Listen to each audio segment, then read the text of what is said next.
सिंध तरक्की पसंद पार्टी सिंधु दरिया के वारसी लाइ एसटीपी चेयरमैन डॉक्टर कादिर मक्सी की अगवानी में 9 नवंबर से हैदराबाद हटड़ी बाईपास ब्लॉक करे सख्त एहतजाज किया वियो, जिते हज़ारे गाड़ियों बीहजी वयूं। लगल धरणे में सिंध तरक्की पसंद पार्टी के सरबराह डॉक्टर कादिर मक्सी मीडिया से ॻाल्हाईंदे चयो त सिंधु दरिया ते पाकिस्तान पीपल्स पार्टी वफ़ाक़ी हुकूमत होश खां कम वठे। सिंधु दरिया मथां संदन गैर कानूनी केनाल सिंध दुश्मन मनसूबाबंदी हर सूरत में क़बूल न कई वेंदी।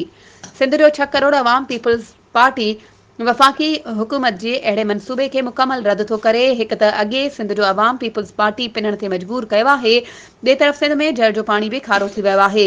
सिंध जी अवाम जे जीअण जो हक़ सिंधु दरिया जो पानी जंहिं ते गैर कानूनी केनाल ठाहे सिंध जी अवाम जो साह मुठ में कयो वियो आहे। एसटीपी चेयरमैन डॉक्टर कादिर मक्सी जे हुकुम ते 2024 नवंबर ते लखनि जी तादाद में सिंध जो अवाम गॾिजी फुहारा चौक कराची गवर्नर हाउस आॾो धरणे जो ऐलान पिणु कयो आहे।